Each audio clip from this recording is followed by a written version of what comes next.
Imagina que es necesario firmar un contrato crucial, algo que puede, no sé, cambiar el rumbo de un negocio. Ajá. Pero es imposible estar físicamente en ese lugar. Aún así, el contrato se firma, es perfectamente válido y sus efectos, tanto los buenos como los malos, recaen directamente sobre quien está a kilómetros de distancia. Sí, ¿Cómo es posible? Esto no es magia, es una de las herramientas más potentes y, a veces, peligrosas del derecho, la representación. sin duda. Hoy vamos a hacer un análisis a fondo de esta figura jurídica en el derecho colombiano.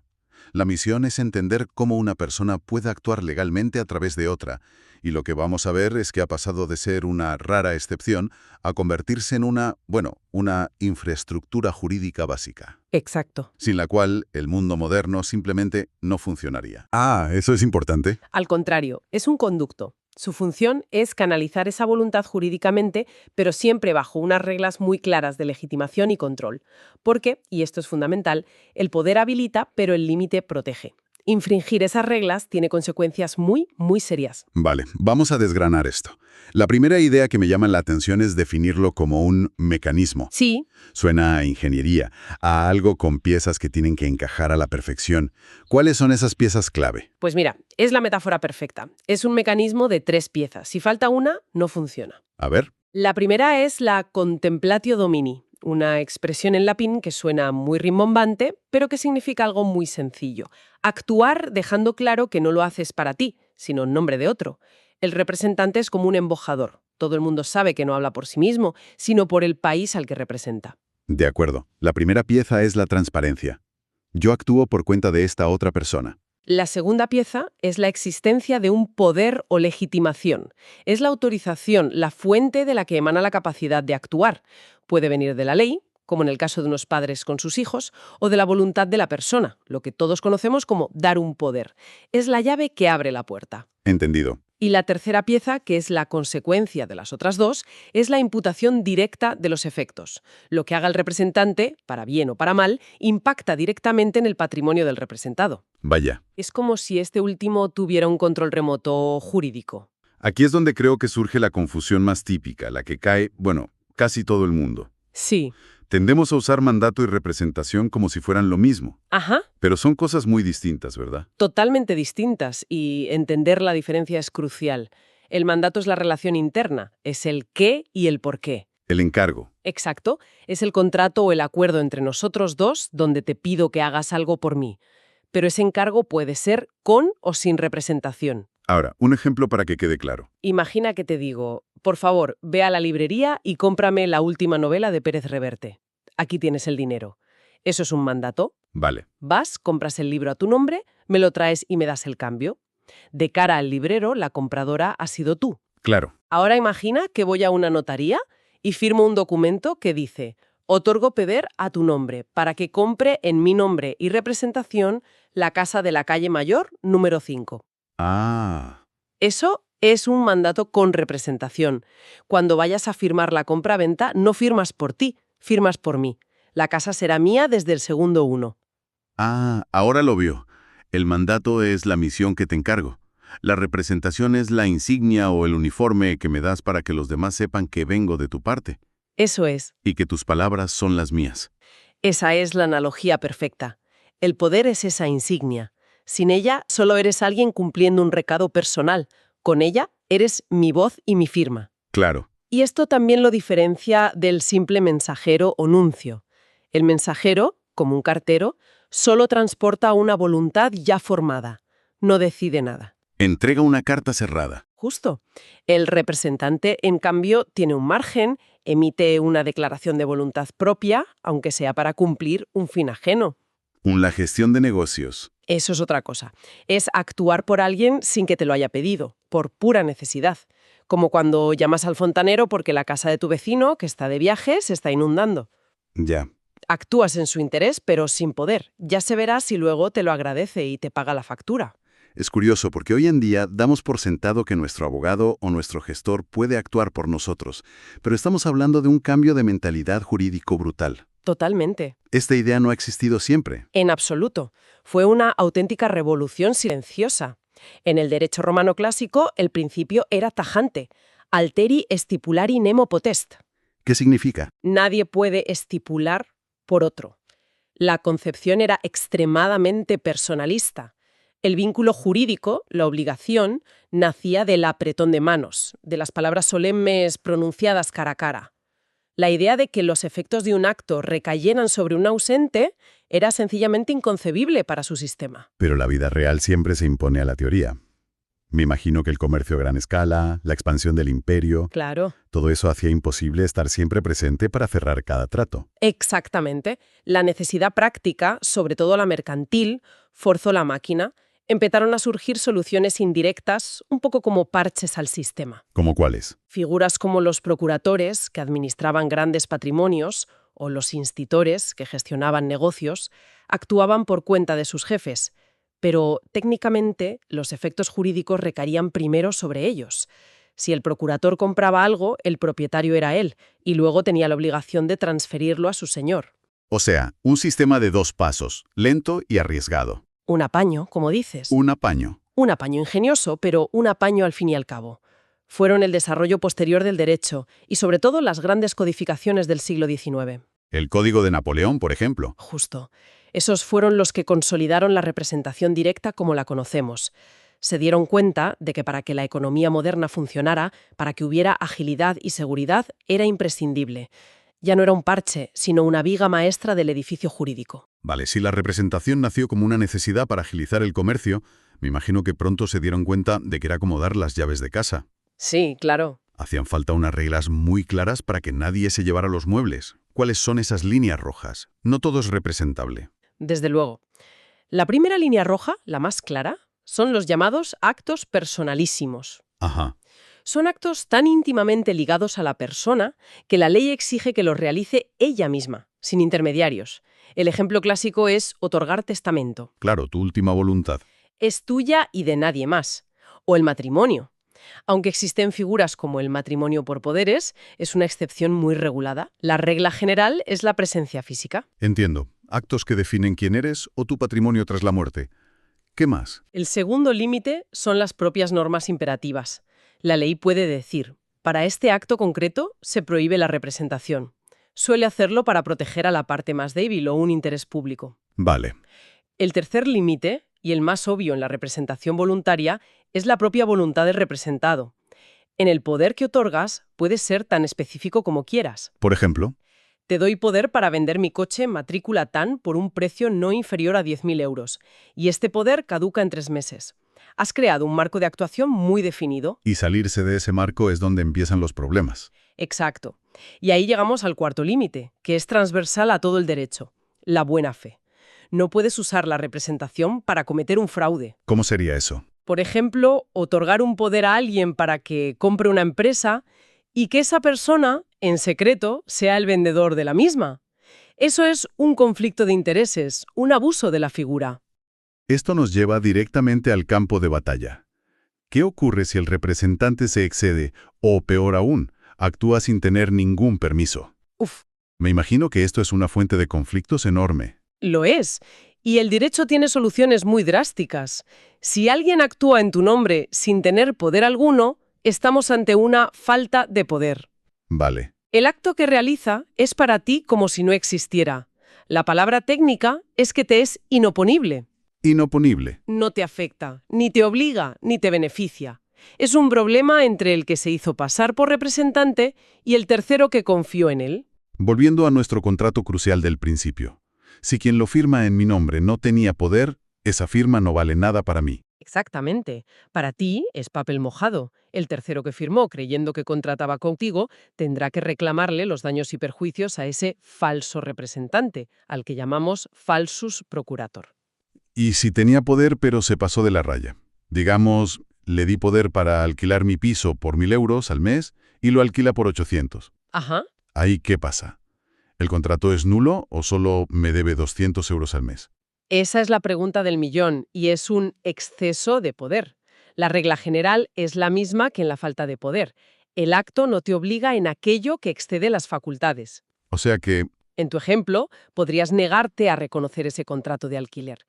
Lo que ocurre en la práctica es que se abre una negociación muy compleja, a lo mejor el inquilino es solvente y prefieres aceptar los 800 a quedarte con el piso vacío. Y es ahí donde entra otra figura clave. Espera, antes de eso. Esto del fansus procurator pasa más de lo que parece. Pienso en una empresa familiar donde uno de los herederos, creyendo tener el consentimiento tácito de sus hermanos, vende una propiedad común. ¿Un clásico? Si no tenía un poder explícito y notarial de todos, legalmente está actuando como un falso representante de los demás. Sí, sí. El comprador podría tener un problema gigantesco. Has dado en el clavo. Es un caso de libro y, por desgracia, muy frecuente. El comprador se encuentra con que ha comprado solo una parte de la propiedad y los otros herederos pueden negarse a vender. El heredero que vendió sin poder se enfrenta a tener que responder personalmente con su patrimonio por todos los daños causados. Vale, me decías que había una forma de arreglar todo este lío. Imagina que en mi ejemplo del piso, a pesar del error, me interesa el inquilino. Ajá. O en el caso del coche, lo vende por 9.500 euros en vez de 10.000, pero necesito el dinero ya. ¿Puedo darlo por bueno? Sí. Para eso existe la ratificación. Es la declaración de voluntad del representado que dice: aunque actuaste sin poder o te excediste, estoy de acuerdo con lo que hiciste y lo asumo como propio. Es una validación posterior. Exacto. Pero lo más potente de la ratificación es que tiene efectos retroactivos. Espera, ¿eso de la ratificación retroactiva suena peligroso? ¿Significa que un representante puede hacer un negocio arriesgadísimo sin poder y si sale bien, su jefe lo ratifica y si sale mal dice que no sabía nada? ¿No abre eso la puerta al fraude? Es una objeción muy inteligente. Y sí, podría prestarse a ello. Por eso la ratificación debe ser clara e inequívoca. Y la protección del tercero es fundamental. El efecto retroactivo significa que una vez ratificado, el acto se considera válido desde el momento en que se celebró, como si el poder hubiera existido siempre. Claro. Se hace para dar seguridad jurídica al negocio y proteger al tercero que contrató de buena fe. Pero si el tercero sufre un perjuicio por la tardanza en ratificar, podría reclamar. No es un cheque en blanco. Entendido. Ahora, no todos los poderes son iguales. La fuente de la que emanan es clave. No es lo mismo el poder que tiene un padre sobre un hijo que el que yo le doy a mi abogado. Exacto, la fuente lo cambia todo. La primera gran categoría es la representación legal. Nace directamente de la ley, no hay elección. Es impuesta. La ley dice: los padres representan a sus hijos menores, los tutores a las personas incapacitadas judicialmente. El administrador de una sociedad representa a la empresa. Su función es proteger a quienes no pueden actuar por sí mismos o dar voz a una entidad abstracta, como una empresa. Es imperativa. Y la segunda sería la que todos tenemos en mente, la voluntaria. Esa es. Nace de una decisión, de un acto de autonomía. Yo decido si quiero ser representado, por quién, para qué y con qué límites. La más común. Es la más flexible y común en el tráfico civil y comercial. Dar un poder a un abogado para un pleito, a un familiar para que acepte una herencia, todas son voluntarias. Y luego hay una categoría híbrida, la representación judicial y administrativa. ¿Híbrida por qué? Porque aunque suelen hacer de un acto voluntario, o sea, tú contratas al abogado, una vez que le otorgas el poder para el juicio, su actuación se rige por unas reglas procesales muy estrictas. La ley le da unas facultades mínimas, regula cómo debe ser el poder, no es una representación tan libre como la puramente civil. ¿Vale? Y hay otra distinción que, aunque suene técnica, tiene unas consecuencias económicas brutales. La diferencia entre representación directa e indirecta. A ver. La directa es la que hemos estado viendo, la regla general. El representante actúa y los efectos van directos y automáticos al patrimonio del representado. ¿Sí? Si mi representante compra una casa, la casa es mía desde el primer segundo. La deuda de la hipoteca es mía. Todo es inmediato. ¿Y la indirecta? Suena más enrevesada. Lo es. En la indirecta, el representante actúa por cuenta ajena, pero en nombre propio. ¿Cómo? De cara al exterior, parece que el negocio es para él. El ejemplo típico es el contrato de comisión.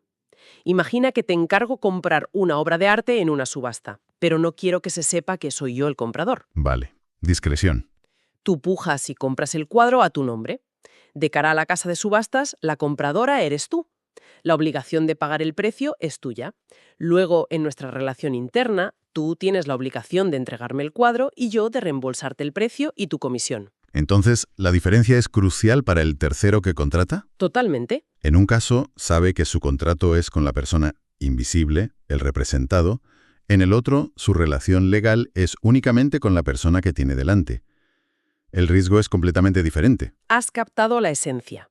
En la representación indirecta, el tercero solo puede reclamarte a ti y tú solo a él. El representado está, en principio, oculto en una segunda capa. Para ir cerrando, todo este engranaje tan complejo necesita algo que lo cohesione, que lo mantenga en equilibrio.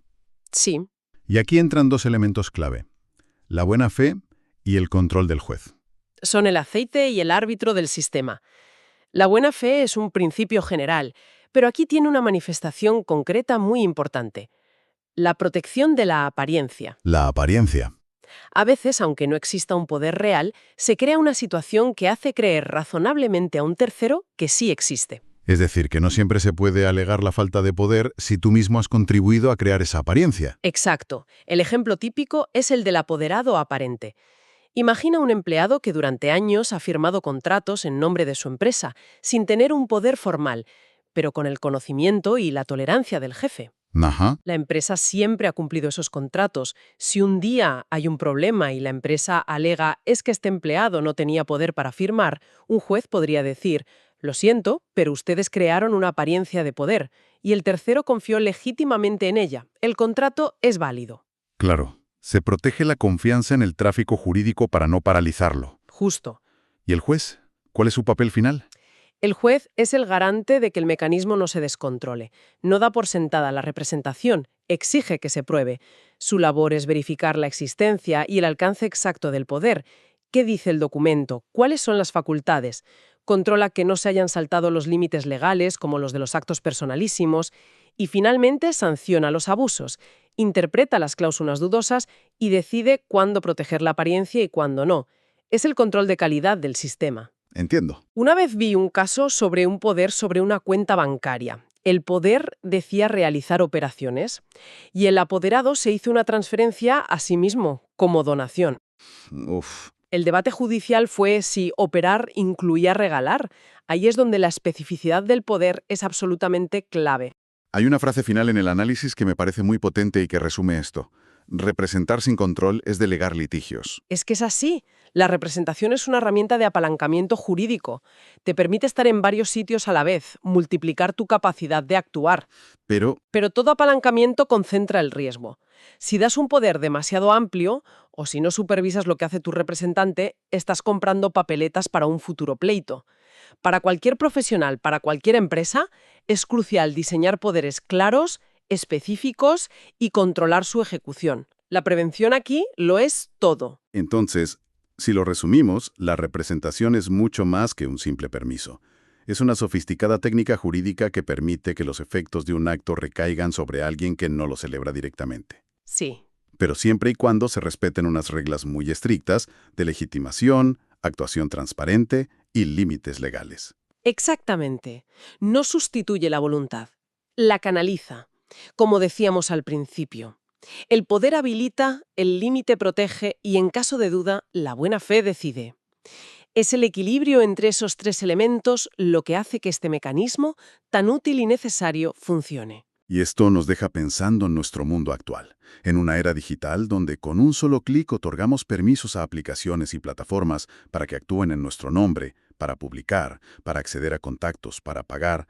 Somos siempre conscientes del alcance de la representación que estamos concediendo.